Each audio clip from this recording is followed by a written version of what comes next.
안녕하십니까? 이 귀한 세미나에 함께 하신 모든 분들을 진심으로 환영합니다. 이 시간 하나님께서 함께 하심으로 우리의 마음과 생각이 주님 안에서 새로워지는 그런 경험의 시간 되기를 간절히 소망합니다. 초대교회는 성령 충만한 교회였습니다. 초대교회는 그 어느 시대, 그 어떤 교회보다 아름다운 기록들을 간직한 교회죠.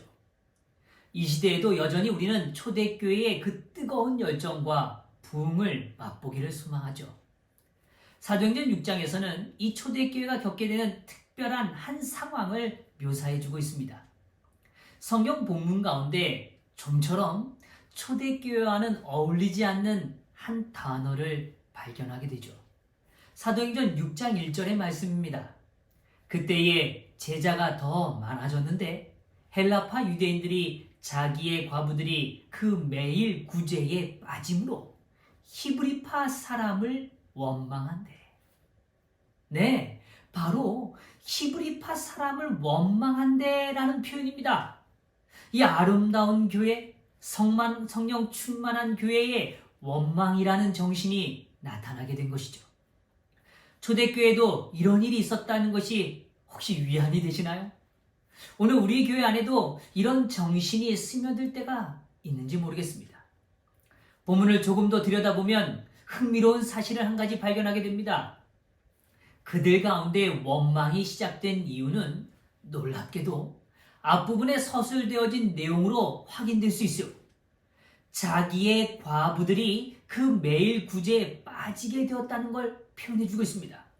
그리고 나서 그 앞의 문장, 오늘 우리는 조금 더 앞에 등장하는 한 문장을 확인하게 됩니다. 그때에 제자가 더 많아졌는데 라고 표현되어 있습니다. 여기서 언급되고 있는 그때는 언제입니까? 네, 바로 앞장인 사도행전 5장이 펼쳐질 때죠. 사도행전 5장은 교회가 처한 핍박의 그림자를 묘사해주고 있습니다.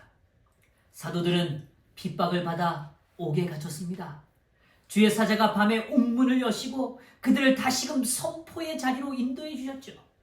그럼에도 대제사장과 사두개인들의 당파들은 다시 사도들을 잡아서 채찍질하며 예수의 이름을 말하는 것을 금하도록 하였습니다. 그런데 사도들은 그 일에 포기하지 않죠. 오히려 능력받는 것을 기쁨으로 여겼다라고 표현하고 있죠. 더불어 5장 42절엔 참 아름다운 말씀이 기록되어 있죠. 저희가 날마다 성전에 있든지 집에 있든지 예수는 그리스도라 가르치기와 전도하기를 쉬지 아니하니라. 그들은 이 핍박의 상황에서 그저 주저앉지 않았습니다. 그들은 예수님에 대한 사랑의 마음을 감출 수가 없었습니다. 그들은 자신이 보고 들은 것을 말하지 않고는 견딜 수가 없었죠. 네, 그들은 여전히 그렇게 복음에 매여서 예수 그리스도를 증거하였던 것입니다. 참으로 아름다운 교회, 성령 충만함으로 믿음의 증거가 드러난 초대교회의 모습을 우리는 확인하게 됩니다. 이 교회에 주님은 축복해 주셨습니다. 그 축복의 결과로 6장 1절에서 말씀해주고 있는 이 한 부분을 보게 되는 거예요. 제자들이 많아지느니라. 우리가 부흥을 꿈꿉니다. 우리는 성장을 지향하죠. 우리는 더 많은 이들이 주님을 만나며 함께 한 공동체로 살아가기를 소망합니다. 그런데 이러한 꿈과 비전들이 현실이 되어가는 바로 그 교회, 어느 교회입니까? 예, 초대교회요. 이 초대교회는 이 꿈이 현실로 이루어진 공동체였습니다. 그런데요, 이 실현된 꿈으로 인해서 제자의 수가 많아짐으로 인하여 뜻하지 않는 원망이 사람들의 마음속에 자리하기 시작되었다라고 표현되고 있는 겁니다. 참으로 이해하기 어려운 상황이죠. 교회가 부흥하고 발전하고 성령의 충만한 역사가 나타날 때 오늘 우리의 공동체에는 원망의 정신이 들어오는 것일까요? 다시 한번 6장의 장면을 좀 더 생각해 보죠. 6장 1절에는 분명하게 언급해 줍니다. 헬라파 유대인들이 자기의 과부들이 그 매일 구제에 빠짐으로 히브리파 사람을 원망했다라고 표현하죠. 1절에 표현된 것처럼 헬라파 유대인들과 히브리파 사람들이라고 불려지는 이 두 그룹을 성경은 묘사해주고 있습니다. 사실 이 표현 자체가 아픔이겠죠. 제가 한 번은 한 교회에 부름을 받아 가게 되었어요. 그런데 한 성도님이 저에게 이렇게 말씀해 주시는 겁니다. 목사님, 이 교회는 두 파가 있습니다. 하하, 참 가슴 아픈 표현이죠. 사실 우리는 예수에 미친 사람들 아닙니까? 오늘 우리가 바라보는 시선은 예수님 아닙니까? 그래서 바울은 다음과 같은 선언을 우리에게 남겨주고 있습니다. 그런즉 아볼로는 무엇이며 바울은 무엇이며 저희는 주께서 각각 주신 대로 너희로 하여금 믿게 한 사역자들이니라. 나는 심었고 아볼로는 물을 주었으되 오직 하나님은 자라나게 하셨으되 그런즉 심는 이나 물 주는 이는 아무것도 아니로되 오직 자라나게 하시는 그분은 하나님뿐이라고 성경은 말해주죠. 우리는 하나님의 동역자들이요 너희는 하나님의 밭이요 하나님의 집이니라. 네, 바울은 아볼로 파냐 바울 파냐를 구분하는 것이 무슨 의미가 있는가라고 묻고 있는 것입니다. 심는 이나 물 주는 이는 아무것도 아니라고 언급하죠. 오직 자라나게 하시는 분은 누구시라고요? 예, 하나님뿐이라고 이야기합니다. 우리가 하나님만 바라고 오늘 우리의 삶의 근거가 오직 하나님이라고 이야기하는 것이죠. 우리는 하나님의 동역자들인 것입니다. 하나님의 밭이고 하나님의 집이 되어야 한다는 것입니다. 교회는 하나님의 동역자들이 함께 모여서 밭이 되고 집이 되는 공간인 것이죠. 이미 잘 아시는 바와 같이 이스라엘 민족은 구약시대의 역사 속에서 어려움을 겪게 됩니다. 다윗의 통일왕국 시대 이후에 솔로몬 통치를 끝으로 나라는 분열되었습니다. 북방 이스라엘은 아시리에 의해서, 남방 유다는 바벨론에 의하여 무너지면서 많은 사람들은 이스라엘 땅을 떠나게 되었죠. 포로 생활로 도망자의 삶으로 그들은 나그네로 살아갈 수밖에 없었습니다. 이렇게 이스라엘 땅을 떠나 대를 이어 살아온 자들을 우리는 디아스포라라고 부릅니다. 이처럼 해외에 정착한 유대인들은 세월의 흐름을 따라 기원전 300년경부터 국제 통용어로 사용되어진 헬라어, 즉 그리스어를 자연스럽게 모국어로 사용하게 되었던 거죠. 반면에 이스라엘의 멸망에도 불구하고 이스라엘을 떠나지 않았던 유대인의 자손들은 그들의 고유어인 히브리어, 좀 더 정확히 표현해보자면 아람어를 당연하게 모국어로 사용하고 있었습니다. 초대교회 당시 해외에 살던 유대인들이 이런저런 이유로 이스라엘로 돌아와 유대인들과 함께 머물게 되기 시작됐죠. 그래서 이를테면 헬라어를 모국어로 사용하는 유대인과 히브리어를 모국어로 사용하는 유대인들이 함께 어울려져서 살게 된 것입니다. 그러나 이들 사이에는 단순히 언어의 차이만 있었던 것은 아니었습니다. 살아가는 삶의 방식과 태도, 그리고 역사적 가치관의 차이가 존재했던 것이죠. 이들에게는 서로에 대한 오랜 불신과 정의가 여전히 남겨져 있었습니다. 서로가 서로에게 이해와 협력의 대상이기보다는 일종의 배신감으로 또 다른 책임론으로 서로를 향하여 불편한 마음이 존재하고 있었던 것이죠. 그러나 성령의 임재를 통하여 오직 예수 그리스도로 인하여 그들은 연합의 축복을 누리게 된 것입니다. 그리스도의 사랑이 그들의 마음을 부드럽게 하였던 것이죠.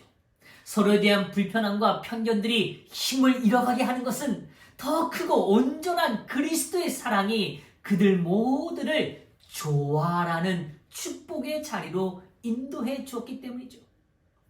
초대교회의 많은 축복 중에 조화의 축복은 더없이 매우 값진 것이었습니다.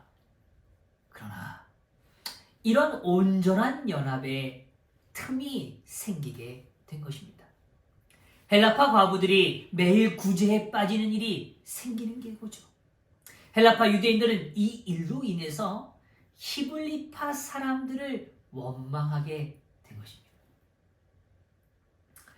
이 부분에 대하여 엘렌 화이트는 다음과 같이 우리에게 아주 중요한 사실을 언급해 줍니다. 사단은 이 연합이 계속 존재하는 한 복음 진리가 널리 보급되는 것을 막을 수 없음을 알고 이전의 사고방식을 이용하여 그것으로 교회 안에 불화의 요소들을 끌어들이고자 하였다.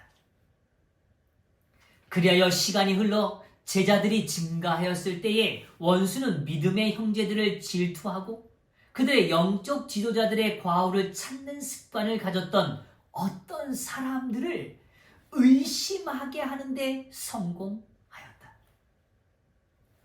사단은 온전한 성숙에 이르지 못하는 사람들의 마음에 연약한 부분을 불러일으키고 있었던 겁니다. 사단이 정말 원하는 것이 무엇인지를 발견하셨습니까? 네, 바로 연합을 깨트리는 것입니다. 불화의 요소가 공동체 안에 스며들게 하는 것이죠. 만약 이 연합만 깨트릴 수 있다면, 또 반대로 이 연합을 깨트리지 못한다면 사단은 실패할 수밖에 없다는 걸 누구보다 잘 알았던 거죠. 그래서 사단의 초점이 무엇인지 우리는 분명하게 볼 수 있게 되는 겁니다. 오늘 이 세미나에 함께 하시는 귀한 교회의 지도자들이시여, 우리는 초대교회 역사를 다시금 확인하고 마음으로 분명하게 새겨야 합니다. 교회가 성장할 때, 교회가 성령의 임재를 경험하는 그러한 축복을 누릴 때, 교회가 하나됨으로 기쁨을 누리게 될 때, 바로 그때 우리는 영적인 도전을 직면하게 된다는 거죠. 영적 도전이란 다른 것이 아닙니다. 온전한 연합을 우리 교회 안에 계속 존재하게 하는 것이죠. 사단은 이 온전한 연합을 깨트리기 위해서 이전의 사고방식을 이용하고자 한다는 것입니다. 저는 오늘 이 세미나의 주제를 행복한 섬김의 리더십이라고 정해보았습니다. 예수님께서는 섬김의 삶을 사셨죠. 그분은 늘 주기 위하여 하늘로부터 구하는 삶을 사셨습니다. 섬김이란 단어는 아주 명확하죠. 아주 쉽게 말씀드리면 종이 되는 것입니다. 우리가 분명하게 이해할 부분이 있습니다. 예수님께서는 하늘 아버지의 종으로 이 땅에 사셨다는 것입니다. 영적 리더십이라는 책을 저술한 헨리 블랙커비는 다음과 같이 우리에게 말해주고 있어요. 기독교가 리더십 이론에 가장 큰 영향을 미친 것은 섬기는 리더십일 것이다. 영적 리더는 자기 사람들을 섬겨야 한다. 그러나 그 섬김의 행위는 시종, 성령의 인도로 이루어져야 한다. 사람들이 서로 아낌없이 섬길 때 조직에는 저마다 자기 일만 할 때보다 훨씬 많은 일을 성취할 수 있는 일체감이 생겨난다. 섬김은 장벽을 허물고 영적 싸움을 없앤다. 예수님의 제자들은 자신들이 주님의 종이며 그 사실 때문에 피차 섬기도록 부름받았다는 사실을 배웠다. 그때 제자들은 세상을 뒤집어 놓을 준비가 되었다. 세상이 말하는 섬김의 리더십과 교회가 기독교가 또 지향하는 이 섬김의 리더십의 차이가 있다는 걸 발견하셨습니까? 섬김의 행위 자체가 시종, 시작과 끝이 성령의 인도로 이루어져야 한다고 말해주는 거죠. 이러한 인도하심으로 궁극적으로 우리는 무엇을 경험하게 되냐면 일체감이라는 축복을 맛보게 된다는 겁니다. 우리가 조금 전에 보았던 것처럼, 초대교회가 느꼈던 것처럼 하나됨의 기쁨, 조화의 기쁨을 맛보게 된다는 것입니다. 장벽이 허물어지는 겁니다. 교회 안에 영적 싸움이 멈춰지게 된다는 거죠. 이 일을 위해서 예수님의 제자들이 갖게 된 분명한 의식이 있다는 것입니다. 그들은 철저히 하나님의 종이라는 것을 기억하며 살았다는 것입니다. 베드로는 사도행전에 아주 멋지고 아주 당당한 모습으로 등장합니다. 성전 미문 앞에 나면서부터 못 걷게 된 이를 만나게 되죠. 걷지 못하는 이는 구걸하기 위해서 늘 그 자리를 찾던 사람이었습니다. 베드로 역시 그것은 늘 지나다니던 곳이었습니다. 그런데 베드로는 이제 시선의 변화가 일어난 겁니다. 단순히 그가 아픈 자를 섬겨야겠다는 생각에서 시작된 것이 아니라는 걸 우리는 확인하게 되죠. 성령의 인도하심으로 그의 시선이 이제는 그 연약한 자를 향하게 된 것입니다. 섬김의 행위가 성령의 인도로 이루어졌다는 것이죠. 만약 그저 세상이 말하는 섬김의 리더십이라면 그 사람을 잘 대해주고 눈에 보이는 필요를 채워주면 되지 않았겠습니까? 그러나 베드로는 이제 자신의 뜻, 자신의 생각이 아니라 주님의 종으로 서 있는 모습을 발견하게 됩니다. 성령에 의하여 성령의 뜻을 전달하는 자였다는 거죠. 베드로는 걷지 못하는 이 성전 미문에 앉아서 구걸하던 그 사람이 원하는 것, 그가 구하는 것을 주지 않았습니다. 죄의 의식에 갇혀 두려움에 갇혀서 이전 사고방식에 갇혀 있었던 그 자에게 하늘 아버지가 주시는 새 마음과 새 생명을 허락하기를 원했다는 거죠. 베드로는 자기 스스로의 생각으로는 도저히 선포할 수 없었던 일, 하나님의 종으로서만 선언할 수 있는 그 선언을 우리 앞에 해주고 있는 겁니다. 베드로 가로되 은과 금은 내게 없거니와 내게 있는 이것을 내게 주노니 나사렛 예수 그리스도의 이름으로 일어나 걸으라 하고. 네, 섬김의 리더십이란 이전의 사고방식을 버리고 하나님의 종으로 성령의 인도하심을 따라 섬기는 삶이 되는 것을 의미하는 겁니다. 오늘 우리가 분명하게 마음에 새겨야 할 섬김의 리더십의 기초는 바로 우리는 하나님의 종으로 하나님을 섬기는 자, 하나님의 뜻을 섬기는 자라는 것이죠. 사도행전에 나타나는 교회를 향한 하나님의 뜻은 분명했습니다. 바로 연합이었던 거죠. 그분의 뜻 앞에 그대로 오늘 자신의 삶을 드리는 일, 그것이 오늘 초대교회가 보였던 아름다움의 모습이었던 겁니다. 참으로 하나님을 섬길 때 우리를 통하여 하나님은 생각 못한 일들을 펼쳐 보여주실 것입니다. 도저히 인간적으로는 연합되고 화합될 수 없는 관계들이 성령으로 일체감을 누리게 될 것입니다. 이것이 초대교회가 가졌던 축복이었다는 거죠. 그런 의미에서 영적인 리더십은 섬김의 리더십인 거죠. 그 섬김이란 오늘 그저 우리가 인간을 섬기는 것이 아니라 그 전에, 그 이전에 먼저 하나님을 섬기는 자, 하나님의 뜻을 잘하는 사실을 기억하는 겁니다. 하나님의 뜻을 따라 형제를 바라보는 것이고 하나님의 마음으로 형제를 돌보는 자인 것이죠. 그런 의미에서 우리는 사도행전 6장의 장면으로 좀 더 다시 한번 돌아가 보실까요? 제자들은 하나님의 종으로 하나님을 섬김으로 이 땅을 살아갔습니다. 그 결과가 바로 제자가 더 많아진 것이었어요. 그러나 사단은 이 축복을 흔들기를 원했던 겁니다. 사단은 틈을 타서 질투와 과오를 찾는 기존의 방식으로 어떤 사람들을 움직이고 있었던 거죠. 마음의 의심의 물결을 불어넣기 시작한 겁니다. 이런 생각을 했을지 모르겠어요. 히브리서 사람들이 우리를 무시하는 건 아닌가? 아니 매일의 부재에 다른 사람도 아니고 헬라파 과부들만 빠질 수 있는 거야? 이건 분명히 의도적인 거야. 분명 우리 헬라파 사람들에 대하여 무시한 거지. 그런 거야. 그럼 그렇지. 이렇게 의심의 마음을 품게 되었다는 겁니다. 참으로 안타까운 모습입니다. 우리말로 번역되어져 있는 이 원망하다, 이 원망이란 단어가 원래 헬라어에서는 이 공기스모라고 쓰여진 단어인데 이 뜻은 드러내놓고 공개적으로 원망한다는 뜻이 아닙니다. 그 단어의 의미는 나지막하게 이야기한다는 의미죠. 즉 헬라파 유대인들은 히브리파 사람들에 대한 부족함, 그들의 어떤 연약한 점을 뒤에서 나지막하게 속삭이기 시작했다는 거예요. 그들의 마음의 상태를 표현하는 단어였던 거죠.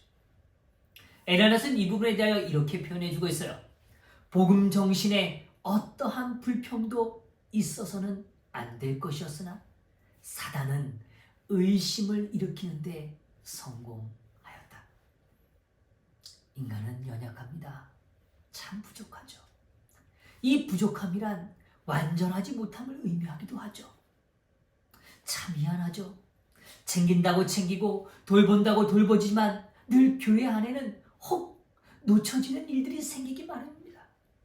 더욱이 공동체가 부흥할 때, 더 많은 사람들이 모여들 때는 이러한 일들이 발생하게 된다는 거예요. 사람들이 많아지고 필요가 커지면 감당해야 할 부분들이 더 커지는 것이죠. 이때 우리는 주의해야 한다는 거예요. 우리의 시선이 온전한 방향으로 고정되어 있어야 한다는 겁니다. 이렇게 성장할 때 우리의 공동체, 소중한 교회의 미래를 결정하게 되는 매우 중요한 시점을 우리는 맞게 되기 때문이에요. 우리는 역사적인 교훈의 장면에 다시 집중해 보아야 합니다. 그리고 교훈을 발견해내야 하죠. 초대교회는 이 부족함을, 이 영적 도전을 어떻게 해결하는가를 오늘 우리는 확인해야 할 필요가 있다는 거예요. 그것은 오늘 우리가 어떤 일에 관심을 갖고 어떻게 해결해야 할지에 대한 중요한 힌트와 방향을 알려주기 때문인 것이죠. 혹시 말씀 가운데서 오늘 이 사도행전 6장 가운데 그들이 해결해야 했던 그 위대한 하나님의 방법을 발견하셨습니까? 이미 마음속으로 답을 찾으셨죠? 네, 바로 사람을 세우는 일입니다. 어떤 사람을 말하는 겁니까? 예, 바로 영적 섬김의 리더십을 펼칠 사람을 세우는 것입니다.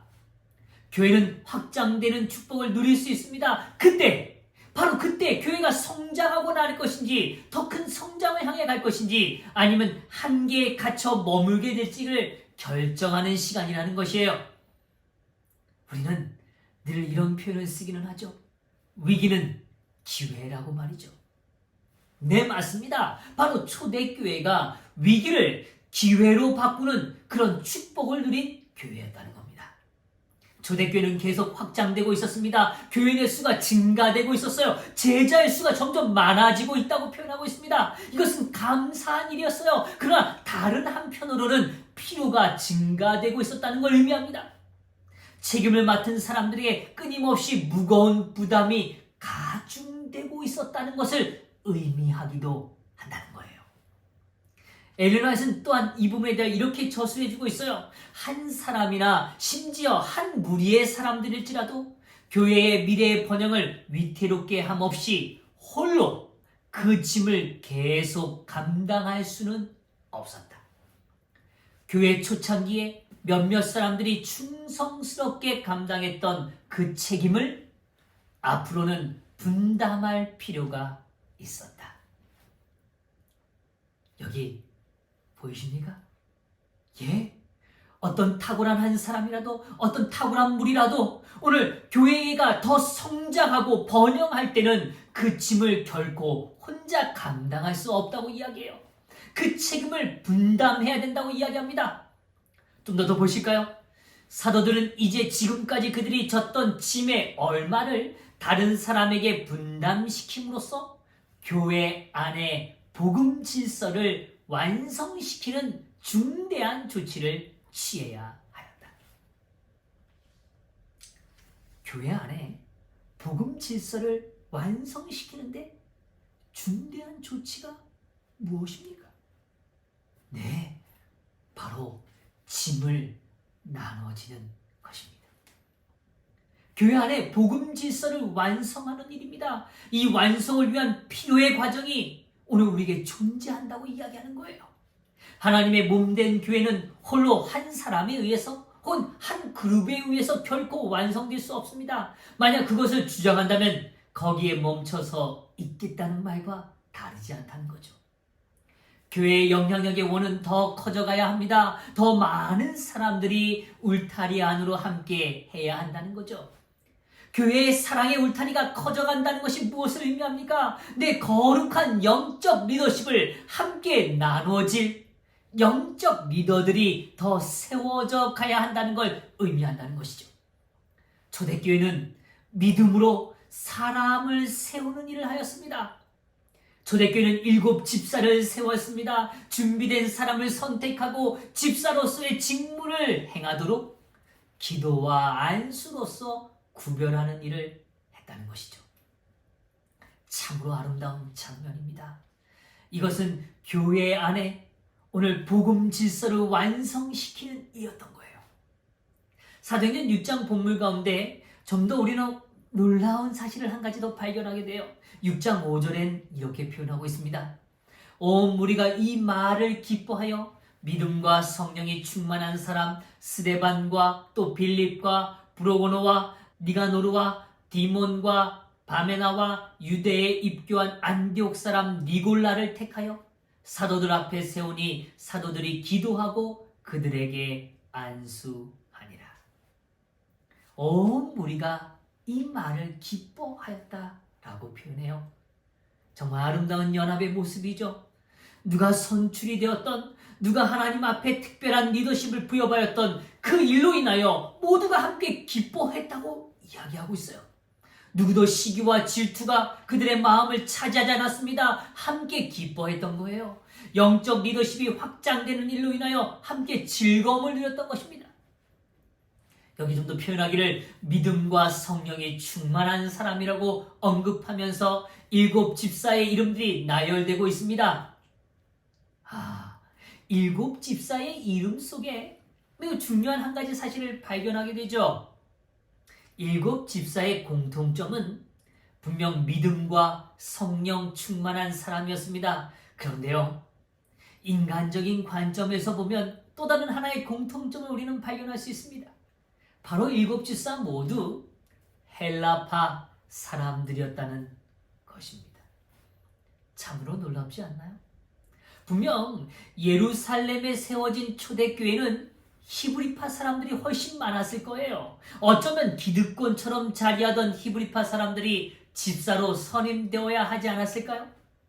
그러나 리더십을 세우는 일에 있어서 그들은 철저히 하나님의 종으로 서 있었던 겁니다.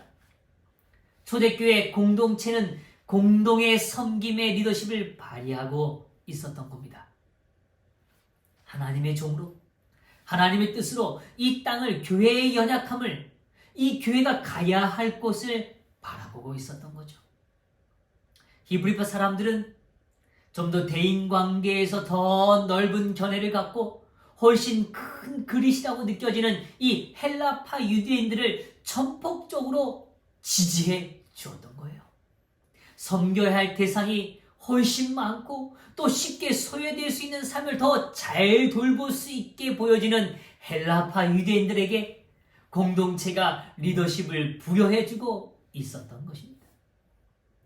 그들이 누구보다 이 연약함을 잘 채울 수 있는 사람이라고 그들은 믿었다는 것입니다. 그 결과로 인해서 이 초대교회는 완성될 수 있었던 겁니다. 그 결과로 사도행전이 오늘 우리 앞에 이렇게 아름답게 기록되어져 있는 것이죠. 초대교회는 더 이상 헬라파, 히브리파라는 구분이 존재하지 않게 되었습니다. 바로 이것이 초대교회의 위대함입니다. 철저히 자기 부인의 토대 위에서 자기보다 하나님을 먼저 생각했때만 가능한 일이기 때문이죠. 다시 말해 하나님의 일을 이루는데 자신보다 더 적합한 사람이 있는 것은 아닌지 겸손하게 하나님 앞에서 하나님의 뜻을 먼저 생각할 때만 가능했던 일인 거죠. 성도 여러분, 또 오늘 이 자리에 함께 하시는 우리 지도자 여러분, 초대교회의 부흥을 기대하고 계십니까? 초대교회의 그 아름다운 성장을 오늘 우리의 교회도 이루어지기를 기대하고 계십니까? 섬김의 리더십을 소유하는 교회, 그리고 그 섬기는 자로서 하나님을 섬기는 집사들이 되시게 되기를 소망합니다. 오늘 그 섬김의 마음, 하나님의 종의 마음을 품을 때 하나님께서는 우리에게 일체감이라는 축복을 허락해 주실 거예요. 자, 그럼 우리 한번 지금까지 살펴둔 내용을 한번 좀 다시 한번 정리해 볼까요? 오늘 초대교회는 위기를 기회로 바꾸는 그러한 교회였죠. 핍박이 임했습니다. 그러나 그들은 불굴의 복음 선포로 주저함 없이 오늘 하나님을 증거하는 일을 지속했죠. 오늘 그럴 때 그들의 삶에 하나님은 더 많은 제자들이 그들의 삶의 통역의 기쁨으로 자리하는 부흥을 맛보게 되었습니다.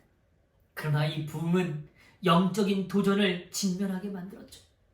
위기와 기회가 공존하는 시간을 가졌어요.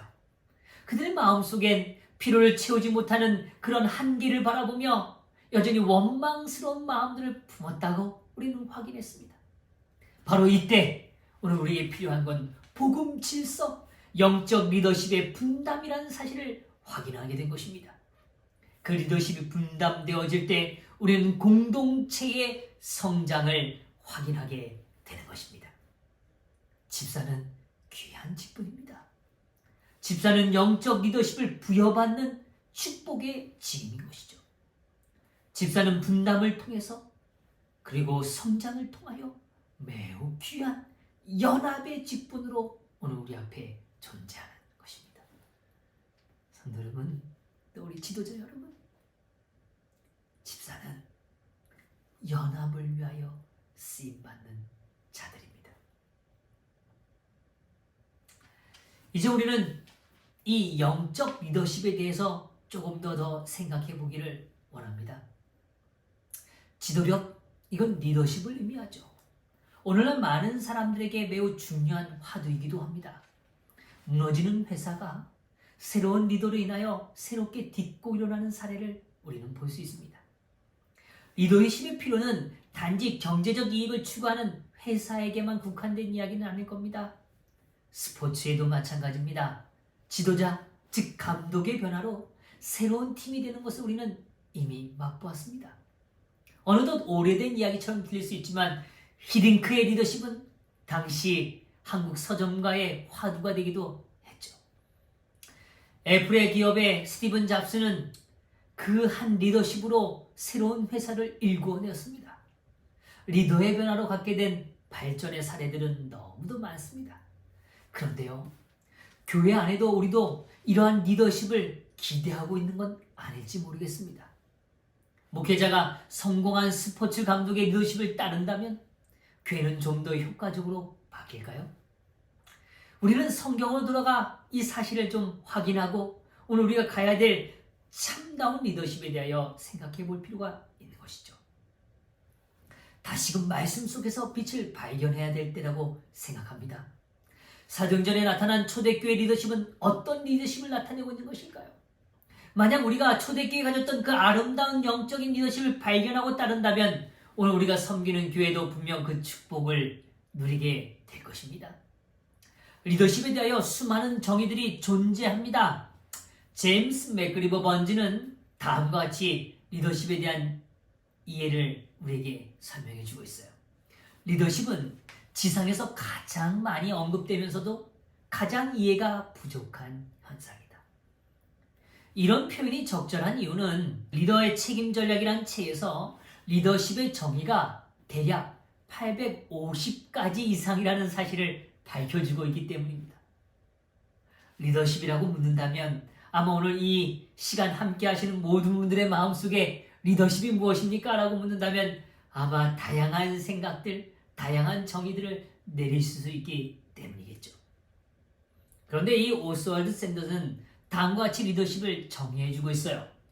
리더십이란 영향력, 즉 한 사람이 다른 사람에게 영향을 미치는 능력이다 라고 표현하고 있습니다. 재미있는 연구 결과가 있습니다. 먼저 질문 하나 드려볼까요? 우리는 몇 사람에게나 영향력을 주며 살아갈까요?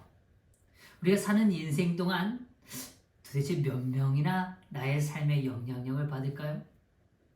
사회학자들은 지극히 내성적인 사람들일지라도 일생 동안 최소 만여 명에게 영향을 미친다고 합니다.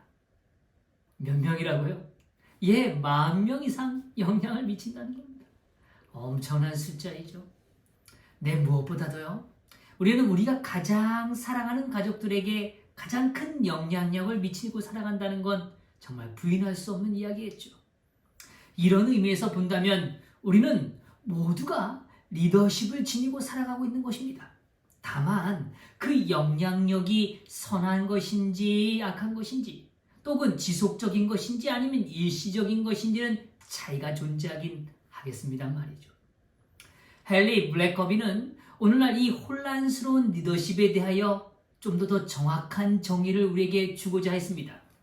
특별히 그는 일반적인 리더십이 아니라 영적 리더십이라는 것에 대하여 초점을 두고 있었죠. 그래서 그는 다음과 같은 표현들을 우리에게 남겨주고 있습니다. 영적 리더의 초점은 단순한 목표 달성 이상이다. 자기 목표를 전부 달성하고도 여전히 하나님 나라에서 성공하지 못할 수 있기 때문이다. 영적 리더는 자신이 이끄는 사람들의 목표와 야망을 채우려 하기보다 하나님의 뜻을 이루어야 한다. 오늘날 리더들이 배워야 하는 것은 하나님의 뜻에 따라 영향력을 행사하는 법이다. 참된 리더는 사람들이 하나님의 목표를 달성할 때까지 그들 곁을 지키는 것을 의미합니다. 스데반은 도망칠 수 있었습니다. 그러나 그는 끝까지 그들 곁을 지킨 것이었어요. 여기 이렇게 표현해요. 그의 죽음은 교회에게 견디기 어려운 시련이었으나 그것은 그의 기억에서 순교자의 신앙과 지조 그리고 그 용모에 머물러 있었던 영광을 지울 수 없었던 사울의 양심을 일깨우는 결과를 가져왔다. 오늘 스데반의 순교는 거룩한 영향력으로 존재했죠. 영적 리더십을 가지고 있었던 겁니다. 빌립은 성령의 음성을 따라 사마리아 사람들 곁을 지켰습니다. 또 이디오피아 내시 곁을 따라가 그 곁을 지켰던 사람이죠. 모세는 하나님께 반항하는 백성들로부터 자신을 그저 분리시키는 것이 아니라 여전히 더욱더 그들 곁으로 다가간 리더였습니다. 그는 영적 리더십을 소유한 사람이었죠. 따르지 않는다는 이유로 사람들을 저버리는 것이 아니라 오히려 그들을 지키기 위하여 그들과 함께 있는 일을 선택하는 것이 바로 그 영적 리더십의 모습이었다라고 이야기하는 거죠. 영적 리더는 자신의 리더십이 아니라 오직 하나님께 달려있는 하나님의 힘에 의한 영향력을 소유한 자인 것입니다. 인간적인 마음으로는 어떻게 그들과 같이 계속 그 자리를 지킬 수 있었겠습니까? 오늘 그것은 오직 하나님으로부터 임하는 거룩한 영적 힘에 의하여 그것이 유지될 수 있었다는 거죠. 이러한 관점에 기초해 보면 헨리 블랙커비는 다음과 같은 영적 리더십의 정의는 참 탁월하다고 느껴집니다. 참된 영적 리더십은 사람들을 현재의 자리에서 하나님이 원하시는 자리로 이끈다. 다시 한번만요. 참된 영적 리더십은 사람들을 현재의 자리에서 하나님이 원하시는 자리로 이끈다 라고 정의했습니다. 저는 이 영적 리더십에 대한 정의를 접하면서 제 마음속에 성경의 한 인물이 떠올랐어요. 그 인물은 열왕기하 5장에 등장하는 한 어린 소녀입니다. 잘 아시는 이야기죠? 열왕기하 5장에는 나만 장군의 이야기가 기록되어 있죠. 5장 1절은 이렇게 시작해요. 아람왕의 군대 장관 나아만은 그의 주인 앞에서 크고 존귀한 자니 이는 여호와께서 전에 저로 아람을 구원하게 하셨습니다. 저는 큰 용사나 문둥병자더라. 나아만 장군은 그의 주인 앞에 크고 존귀한 자라고 표현하고 있어요. 존귀함이라고 사용되어진 이 나사라는 단어는 그 주인을 지탱시켜준다는 의미가 포함되어 있습니다. 주인이 바라보는 자예요. 의지하는 자라는 거죠. 그는 자신의 나라를 구원하는 그 특별한 기회를 부여받았던 사람이었습니다. 이러한 큰 용사인 그에게 정말 인생에 뜻하지 않는 정말 엄청난 일을 그는 직면하게 된 것입니다. 1절의 마지막 한 단어가 오늘 우리의 마음에 참 많이 걸리죠. 그는 문둥병자더라 라고 표현합니다. 그는 자신의 주인으로부터 총애를 받았고 세상을 향하여 호령하는